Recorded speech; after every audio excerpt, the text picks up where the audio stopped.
La editorial nació en 1977, después de la emigración de mi familia a Barcelona, desde Buenos Aires a Barcelona.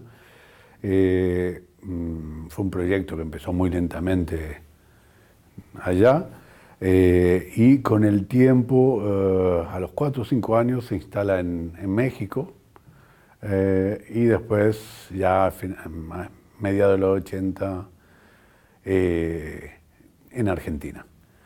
Y después, a partir del 2000, después del 2000, se empieza a hacer un acuerdo de representación, una especie de joint, con el Grupo Océano, y empezamos a entrar en Chile, Colombia, que ya estábamos en realidad, Venezuela, Uruguay, y hace unos pocos meses en Ecuador. Es decir, que nosotros editamos libros básicamente desde España, pero también podremos editarlo, o lo editamos a veces con proyectos mexicanos o proyectos argentinos. Y la idea es que, con este criterio de mini multinacional, los libros se expanden en cantidades bajas, lo que permite la realidad del mercado del mundo del ensayo, a todo Iberoamérica. La editorial es una editorial absolutamente de ensayo. De tema de ensayo no entramos en literatura, y eso, bueno, permite o ha permitido tener una especie de personalidad propia conforme a los años, y mantener, quizá algo curioso en esta época, sobre todo en España, por lo menos, es la independencia absoluta de ningún grupo. Y bueno, poco a poco, con este modelo, actuar de una forma, tanto en España como en el resto de Latinoamérica, como si uno tuviera una base deslocalizada. Yo creo que, digamos, que los cambios se aceleraron en la última década. Quizá los primeros 30 años, había un modelo de ser editor, había un modelo de lectura, un modelo digamos, del funcionamiento y el entorno del mundo editorial, que era más o menos permanente. No parecía que hubiese grandes cambios, digamos, o los cambios eran lentos, y yo creo que el modelo se mantenía como muy estable, desde los modelos de contrato de autores y de forma de royalties, de editoriales extranjeras, derechos de traducción, la relación con los medios de prensa, los medios de comunicación, la relación con las librerías, las distribuidoras. Todo durante 25 años por lo menos creó un modelo bastante estable. Creo que además fue un modelo estable durante todo el siglo XX casi. Era un sistema muy estructurado, muy corporativo, con unas leyes muy claras de funcionamiento. Todo eso, desde que empieza la época de Internet, todo eso empieza a variar. Yo digo que cuando te sientas en una mesa al lado de un librero, de un responsable de prensa de un medio, de un periódico, y un editor, creo que los tres interlocutores sentimos que alguien nos movió la mesa o se nos corrieron la silla, pero ninguno se siente cómodo en la situación en que está hoy en día, ¿no? Las librerías tienen grandes dificultades, ya el lector no va naturalmente al punto de venta a comprar el libro, los medios de prensa naturalmente no venden diarios, ni los editores de una forma sencilla logran que sus libros se lean en formato libro, sino que se lee en cualquier otro formato, y la forma de llegar al público ha variado. Posiblemente no pasa ni necesariamente por la librería, ni pasa necesariamente por los artículos de prensa, ni por el profesorado mismo en las universidades. Así que hay un proceso de adaptación de unos cambios importantes a partir de los últimos 10 años, a donde, bueno, hay que readaptarse, empiezan los modelos de editoriales de contrato del libro digital, del libro físico, empiezas a trabajar digamos, a pactar nuevas formas de distribución a través de los proyectos digitales, y todo eso todavía igualmente es un proceso totalmente incipiente, pero todo se dirige hacia un modelo que efectivamente está en un cambio muy rápido, ¿no? Entonces, adaptar todavía no nos adaptamos, digamos, pero sí vamos tomando todas las medidas, porque creo en este momento nadie se puede adaptar a nada, no hay un lugar fijo a donde ubicarse, pero sí estás obligado a estar muy atento y ir tomando medidas para prepararte a un modelo seguramente muy híbrido entre el mundo del papel y el mundo digital, ¿no? Creo que un poco es así. Yo creo que hay varias han ido sucediendo en el ámbito una aceleración de los procesos, de los tiempos, que un libro muchas veces resulta demasiado largo en su lectura, su tiempo, el tiempo que necesitas para que la gente lo lea, ¿no? Entonces, todo lo que trajo, digamos, el avance de la comunicación es un proceso de aceleramiento de los procesos, y no solo de aceleramiento, sino que ese aceleramiento viene vinculado a un proceso que las cosas están como fragmentadas, ¿no? Entonces, hay un proceso de aceleramiento y un proceso de fragmentación. Entonces, ya no se lee de la misma forma, se lee de forma fragmentada y por tanto esa forma fragmentada aparece por diferentes dispositivos, diferentes soportes, ¿sí?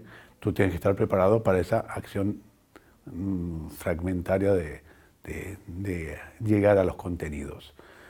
Por otro lado, yo creo, y una reflexión mía, no sé si es cierta, pero me parece que esta forma en el mundo académico comienza a marcarse fuertemente, es cuando las materias anuales, por lo menos eso pasó en España, pero me parece que pasa en el resto de los países, el mundo de la universidad pasa a ser de materias anuales a materias cuatrimestrales. Eso produce una ruptura, creo, muy fuerte y muy rápida de las formas de abordaje de los contenidos. Es decir, lo que era una materia anual, a donde la gente leía 4 o 5 libros y tenías una bibliografía que te la daban al inicio del año, y tú tenías que ir haciendo una lectura a lo largo de un año. Cuando las materias pasan a ser cuatrimestrales, yo creo que se produce una ruptura con la lectura del ensayo, ¿sí? La gente ya no lee libros, pasa a leer fragmentos, materiales preparados con selecciones. Porque pues, debe tener 4 o 5 asignaturas anuales, pasan a tener 8, 10, 11 asignaturas anuales.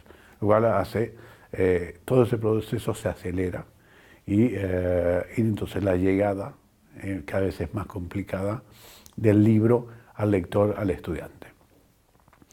Nuestro público de obra completa, cada vez más pensamos que es un alumno de segundo ciclo, ¿sí? Es el alumno, digamos, ya, o el profesor, el profesional, la persona que está haciendo doctorado, que está realmente comprometido con una lectura de mayor profundidad. Previa, posiblemente, lo del primer ciclo, las lecturas de libros de ensayo seguramente cada vez es más limitada, ¿no? Es decir, por otro lado, ahí se cumple es decir, se suman cosas constantemente, es una adición.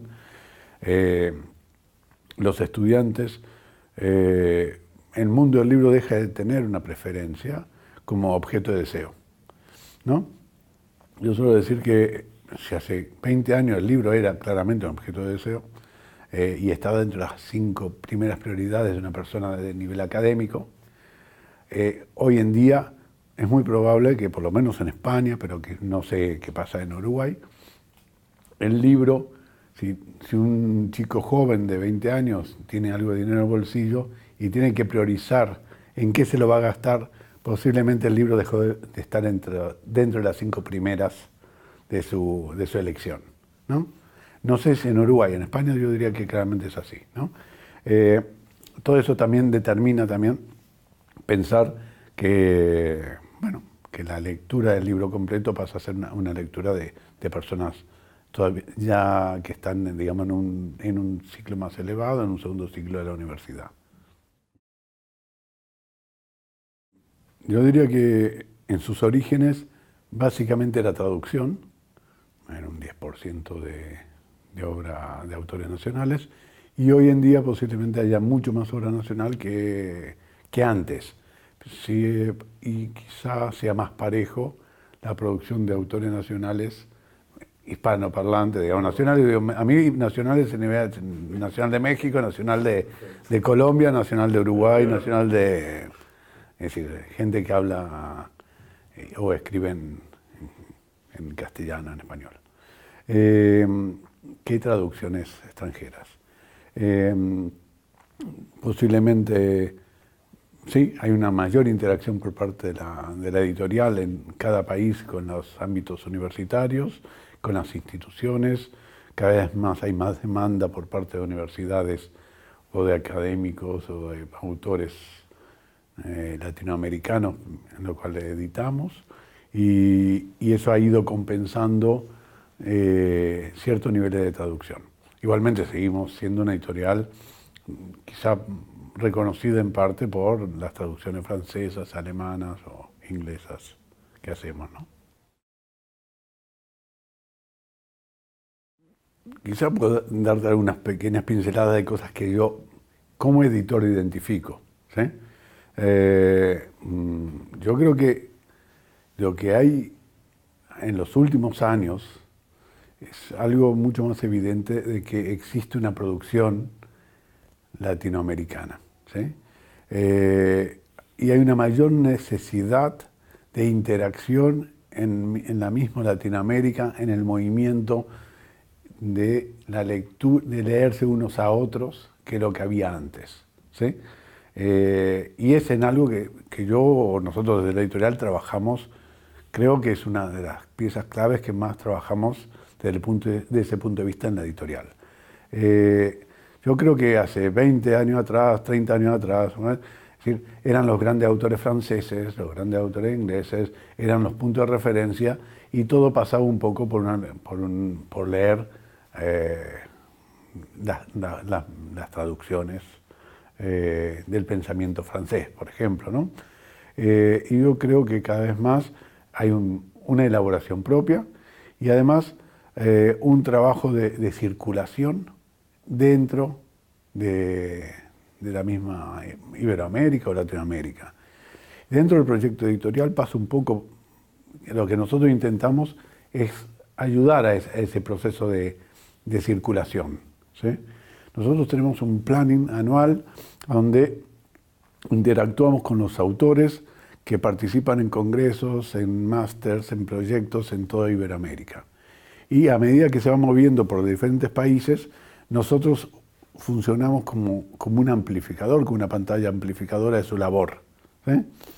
Creemos, por ejemplo, que un autor mexicano, sabemos con antelación, va a ir a Chile, entonces nosotros desarrollamos, digamos, la estructura suficiente para amplificar la voz de ese autor mexicano en Chile, ¿no? Entonces, nosotros, digamos, el otro secreto es decir, nosotros solo amplificamos, solo multiplicamos su voz, ¿no? Es decir, si realmente es una persona que viene para un congreso para 2.000 personas, estaremos ahí con mesas, con prensa, con etcétera, etcétera. Y si viene para un curso de doctorado para 10, estaremos de la forma asegurando los libros para sus doctorandos o etcétera, ¿no? Y ese es un poco como un movimiento así un poco minimalista, para decirlo, pero que creemos que es parte del secreto de nuestro proyecto editorial, de ir jugando y manteniendo esa forma de representación, amplificación de los autores que cada vez más se mueven en todo tipo de direcciones, y ya no tanto es una dirección hacia Europa y de vuelta, sino es un movimiento de un autor va a Colombia, de Colombia viene a Buenos Aires, pasa por Montevideo, entonces, Y nuestro proyecto trata de que el libro, la obra, los textos se muevan en relaciones en movimiento, utilizando el mundo de las instituciones como partners y participando en un proyecto de difusión asociado a toda esta idea, ¿no? Entonces, sabemos que, bueno, es una editorial relativamente pequeña, mediana, pero uno sabe que el autor, que digamos, fuese a donde fuese, nacional de donde fuese, va a tener el acompañamiento en diferentes lugares. Y entonces lo que sí notamos es ese movimiento de autores, ese movimiento de conocimiento que en Latinoamérica ha ido avanzando y se ha ido compartiendo mucho más que lo que podría haber sido hace 20, 30 años atrás. Y creo que eso es una marcación importante. Este modelo solo es viable a través de interacciones con instituciones académicas o fundaciones. Es decir, trabajamos con, por ejemplo, ahora en Chile, estamos en Chile, en Ecuador, vamos y hemos acuerdos con instituciones, con fundaciones, movimientos de autores, ellos invitan 2 o 3 autores al año. Es necesario para un proyecto editorial no solo tener el mercado de distribución de los libros y asegurar que los libros están en el mundo de la librería, sino asegurar un mundo de interacción entre el ámbito académico a través de... y con ellos asegurar la viabilidad de que el movimiento ese es posible. No es posible, digamos, desde el punto de vista como editorial, pero sí el secreto es la interacción entre el mundo académico, institucional y el editorial. Desde el punto de vista de la edición, la forma en que los libros se publican en la editorial son de una forma muy variada, ¿no? Tienes aleatoria, tienes libros que van a parar a tu mesa y te llaman la atención, propuestas que te vienen externas, propuestas de directores de colección, propuestas de asesores o amigos, ¿no? Es decir, entonces, en última instancia, la suma de lo que tú terminas publicando es la suma de todos esos movimientos, de todo lo que se van generando, y mirando un poco dentro de la trayectoria que tienes, bueno, si vienes publicando comunicación, bueno, que sabes que tienes que alimentar tu colección de comunicación, o si publicas terapia familiar, quizás temas más concretos, dependerá de los directores o asesores de terapia familiar o sistémica. Lo mismo pasará con otras disciplinas. Pero en términos generales, uno interviene, diría, de una forma en todo, ¿no? Es decir, realmente estás en la participación de la decisión final, sea por donde venga la consulta, y después hay una parte muy importante que son las ferias internacionales, Frankfurt, de revisión de catálogos, etc., ¿no? Quizás eso tiene que ver con el origen de la editorial, ¿no? Era lo que yo decía en principio. La editorial nace en el año 77 en Barcelona. En el año 77, después del 76 en Argentina, hubo una diáspora de intelectuales y mundo académico por el mundo, a partir del golpe militar, de la dictadura, y casi sin proponérselo, yo creo, la editorial, se fue haciendo, fue nucleando, fue como un imán para un montón de gente que estaba en el mundo latinoamericano haciendo cosas. Entonces, en ese momento, el Liceo Verón se crea la colección El Mamífero Parlante, él está en París. Y los primeros autores franceses de la editorial vienen de la mano del Liceo Verón, más la obra de algunos pensadores latinoamericanos, pero Marc Augé o Roger Chartier o otros pensadores, o italianos, vienen de la mano de lo que fue la semiótica de la época de los 70, de la mano del Liceo Verón. Pero en México estaba exiliada Emilia Ferreiro en temas de lectura y escritura y alfabetización. Entonces, al lado de Emilia Ferreiro creamos la colección Lea, desde México, y tomando pensamiento inglés y latinoamericano, brasilero, con Emilia Ferreiro. Pero en cine estaba Simon Feldman, en ese momento estaba en Francia también. En Estados Unidos estaba Carlos Slutsky en terapia familiar. Y si uno se da cuenta, el primer origen de todo eso fue cantidad de gente que estaba desperdigada por el mundo, con un enorme conocimiento, además con sus nuevas interacciones internacionales, porque cada uno había ido a parar por una forma u otra a otra parte, a una ciudad, a una universidad, y eso fue armando el núcleo central de todo ese pensamiento de Gediza de los años 70, 80, 90, hasta ahora, ¿no? Y, digamos, entonces tenemos en la base a todos ellos, ¿no?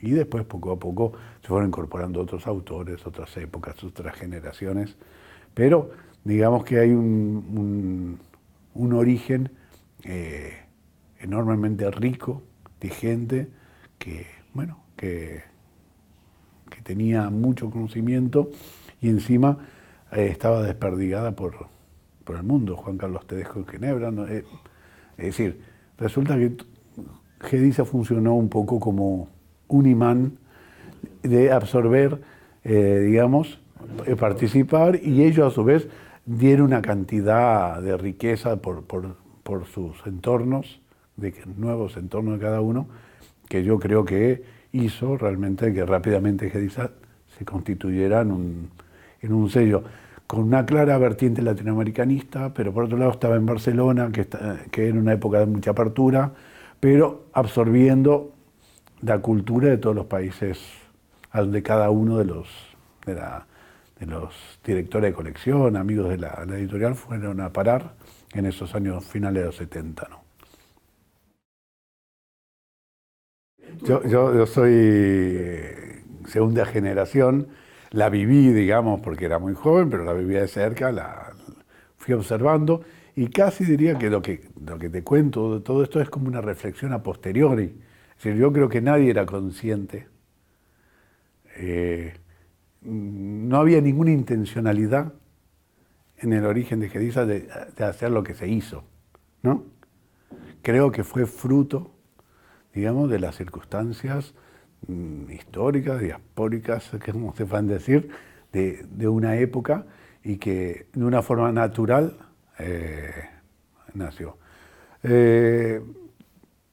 Sí, supongo que anécdotas, en este momento no se me viene a la memoria ninguna, pero constantemente uno va viviendo muchas historias y muchos cambios y mucho movimiento y muchos viajes por todos los países, y eso te va llevando siempre a una interacción y una riqueza que yo creo que es un poco el secreto diferencial de una editorial que es barcelonesa. Yo, cuando a mí me preguntan qué es Gediza, cuando en España me preguntan, yo digo que Gediza es una editorial barcelonesa.